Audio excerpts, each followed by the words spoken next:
रोशनी करनी है तो प्रकाश की आवश्यकता है, क्योंकि बिना प्रकाश की रोशनी होने वाली नहीं। जगत प्रकाश प्रकाशक राम। जगत प्रकाश स्वरूप है और प्रकाश देने वाली कौन है? परम पिता परमात्मा प्रभु श्री हरि है प्रकाश देने वाले। अब देखिए, इस पंडाल में रोशनी करनी थी तो हमने एक बल्ब लगा दिया, लेकिन जो इस पूरे संसार को प्रकाश दे रहा है, क्या उसको कोई बल्ब लगा रखा है? कोई करंट लगा रखा है? नहीं ना। फिर कैसे? क्योंकि भगवान स्वयं प्रकाश स्वरूप है। तो भगवान का दूसरा स्वरूप है प्रकाश। अच्छा, तीसरा स्वरूप क्या होता है? आनंद। तीसरा स्वरूप क्या है? आनंद। अच्छा, अब आनंद किसे कहते हैं? फुल्की खाना, चाट खाना, समोसे खाना, झूला झूलना, ये आनंद। बताइए, झूला झूलना आनंद है? तो आनंद क्या है? सच्चा आनंद वो है जिसमें मनुष्य के लिए दुख और सुख एक समान है, उसी के पास है सच्चा आनंद। जैसे प्रभु श्री राम जी, जब उनको वनवास दिया गया तो उनको शोक नहीं हुआ और उन्हें बोला गया था कि उनका राज्याभिषेक होगा, तो उन्हें उतना हर्ष भी नहीं हुआ था, क्योंकि प्रभु के लिए दुख और सुख एक समान है। जो आनंद सिंधु सुख राशि सीकर देते लोक शोकासी। जो आनंद को देने वाली है वो कौन है? परम पिता परमात्मा। हम सभी को अपना आनंद कैसे मिले? क्योंकि हमने तो दूसरे के ऊपर छोड़ रखा है सब कुछ। मान लीजिए, अगर हमने, जैसे दादाजी लोग कोई नया घर बनवाए, अब कोई आकर के बोल दे अरे इसमें थोड़ी डिजाइन ऐसी हो गई, ऐसी होनी चाहिए, तो मन में कहीं कहीं बात रह जाएगी कि अरे ऐसा होना चाहिए। मतलब हमको स्वयं पर विश्वास नहीं है, क्योंकि हम जो कर रहे हैं वो सही है। हमने दूसरे को रिमोट कंट्रोल दे दिया। अब हमारी माताएं अगर नवीन साड़ी पहन करके, नई साड़ी पहन करके बाहर निकले, कोई बोल दे अरे इसका रंग बेकार है, तो मतलब फिर पूरा दिन विचार करेंगे अरे दूसरा कलर ले लेंगे तो ठीक है, बेकार है, तो दुखी हो गई। क्यों? क्योंकि उनको स्वयं पर विश्वास नहीं कि मैंने जो पहना है वो उत्तम है। उनको दूसरे पे भरोसा है कि दूसरा जो कह रहा है बिल्कुल सही कह रहा है। ऐसा नहीं है। सच्चा आनंद वही है जब हमारे लिए दुख और सुख एक समान है।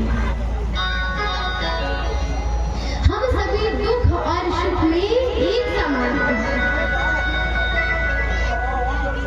क्योंकि अगर दुख है तो सुख भी आ जाएगा।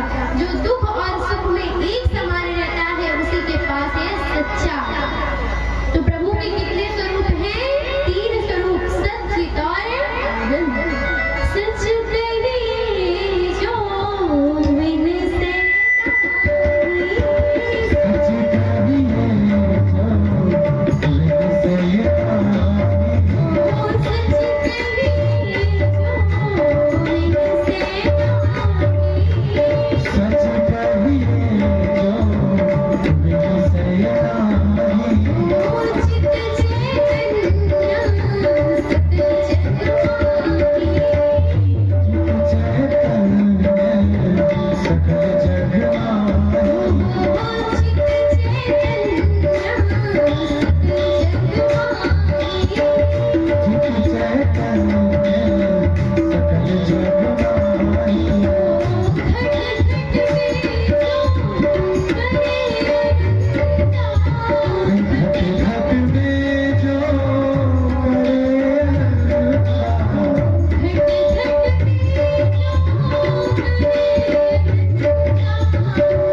जो धीरे बोलता है, और वही जो यहाँ पे बैठ करके बोलते हैं, तो उनके पाप निकल करके कहा जाएंगे जो खड़े होकर के जेब में हाथ डाल रखते है ना। तो इसीलिए भाई अगर पाप नहीं चाहिए तो सब लोगों को जय जरूर बोलना है। बोलिए श्रीमद् भागवत महापुराण की जय जय श्री राम, जय जय श्री राम, जय श्री राम, जय श्री राम, जय श्री राम, जय श्री राम। तो प्रभु के कितने स्वरूप हैं? कितने बताए? 3। सच्चित और आनंद, अर्थात सच्चिदानंद। सच्चिदानंद रूपाय विश्वोत्पत्त्यादि हेतु, जो विश्व की उत्पत्ति और प्रलय के कारण है। तापत्रय विनाशाय। अच्छा, 3 प्रकार के ताप होते हैं। कौन कौन से? दैहिक, दैविक, बोलिए भौतिक। दैहिक, दैविक और भौतिक। दैहिक, दैविक, भौतिक तापा राम राज नहीं काबू। 3 प्रकार के ताप है। पहला है दैहिक। अच्छा, दैहिक ताप किसे कहते हैं? 10 करोड़ की बात है, अब ध्यान से सुनिए सभी लोग। दैहिक ताप किसे कहते हैं? मान लीजिए आपके हाथ में दर्द हो जाए। अब हाथ में दर्द हो गया, आप डॉक्टर के पास गए हाथ का दर्द ठीक करवाने के लिए, लेकिन जब हाथ का दर्द ठीक करवाने गए तो हाथ का दर्द ठीक ही नहीं हुआ, पैर में फिर दर्द शुरू हो गया। जो शारीरिक कष्ट होता है उसे कहते हैं दैहिक ताप। अच्छा, दैविक ताप क्या होता है? दैविक ताप किसे कहते हैं? पता है? दैविक ताप किसे कहते हैं? अब मान लीजिए आप अपने बढ़िया घर में कोई काम आया, आप घर से निकले, अचानक से रास्ते में एक्सीडेंट हो जाए। आप कुछ सोच करके निकले थे, कुछ और हुआ। अब फसल आपने की, आपको वर्षा की आवश्यकता है। किसकी आवश्यकता है? वर्षा की। तब वर्षा ना हो, और जैसे ही आपकी फसल तैयार हो जाए, काटने का समय आ जाए तो वर्षा हो जाए। तब वर्षा हो जाए तो उस समय वर्षा का कोई लाभ नहीं। तो अर्थात जो प्रभु के द्वारा ताप प्राप्त होते हैं वे होते हैं दैविक। अच्छा, भौतिक ताप क्या है? भौतिक ताप होता है हमारी इच्छाओं का अंत न होना।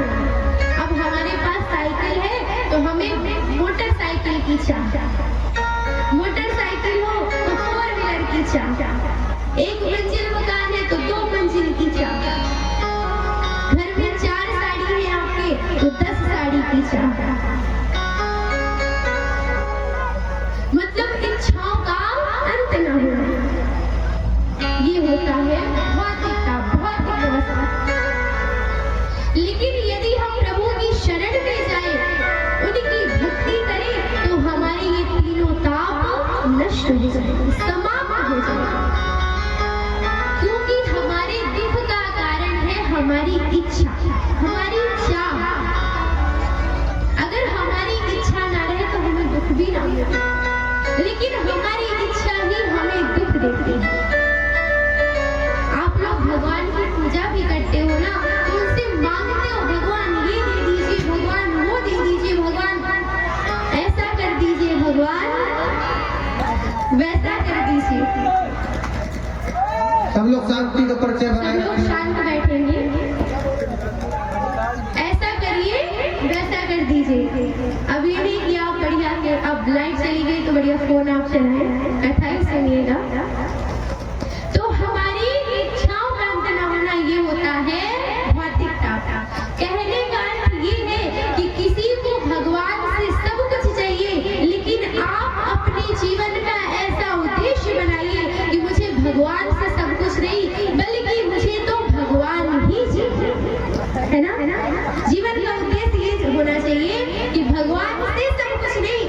बल्कि भगवान ही हमें चाहिए, क्योंकि जब भगवान हमारे हो जाएंगे तो भगवान के द्वारा बनाई हुई सारी वस्तुएं भी हमारी हो जाएंगी।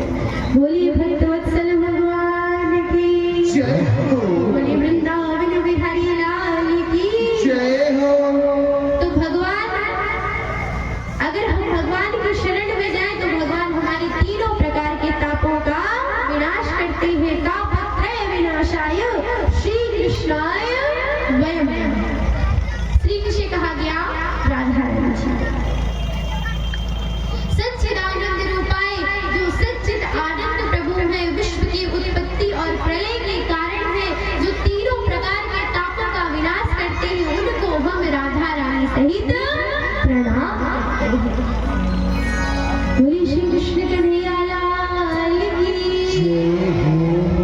तो समझ में आया भगवान के तीन स्वरूप, सच्चित और जोर से बोलिए आनंद। बोला करी नहीं तो फिर हमें पता ही नहीं चल पाता आप तक आवाज गई कि नहीं गई।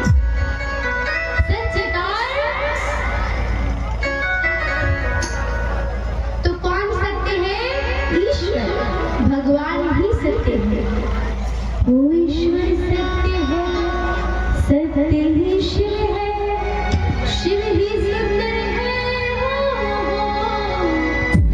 सत्यम शिवम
वृंदावन तक आवाज पहुंचानी है ना, किसी किसी पहुंचानी है, ताकि बिहारी जी आ जाए और अपनी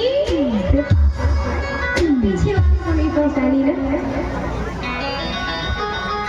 और जो भैया जी लोग खड़े हैं, पहली बात तो हम बड़ी देर से बोल रहे हैं कि बैठ जाइए 10 मिनट के लिए, 15 मिनट के लिए, जितना समय हो उतनी ही देर के लिए, लेकिन बैठ जाइए कम से कम। खड़े होकर की कथा को मत सुनिए, लेकिन फिर भी भाई खड़े ही रहना है तो चलिए, आपकी इच्छा। लेकिन फिर भी अगर पंडाल में उपस्थित है तो जयकारे तो लगाइए ही, प्रभु का नाम तो अवश्य ही लीजिए ना। तो जरा प्रेम से जय जय श्री राम, क्या बोलना है, श्री राम, जय जय श्री राम, जय जय श्री राम, बोलिए श्रीमद् भागवत महापुराण की। अभी कमी है, बोलिए श्रीमद् भागवत महापुराण की, बोलिए श्री वृंदावन बिहारी लाल की। जय जय श्री राम, जय जय श्री राम, जय जय श्री राम। अब इस तरह बोलेंगे तभी तो आवाज पहुंचेगी, नहीं फिर आवाज कैसे पहुंचेगी? जितना तेज आप लोग बोलेंगे और जितना तेज ताली बजाएंगे उतनी ही कम ठंडी लगेगी, है ना? नहीं तो ठंडी नहीं है तो फिर परीक्षा ही थी। गर्मी में तो नंदा देवी परीक्षा लेती है, ठंडी में भाई नंदा देवी आए ना आए, लेकिन ठंड बहुत लगती है। तो इसीलिए अगर ठंड से बचना है तो ताली पड़ेगा, प्रभु का नाम लेना पड़ेगा और लेना है सभी को नाम लेना पड़ेगा। जब बोले ताली बजाइए तो ताली जरूर बजनी चाहिए और बोलना क्या पड़ेगा।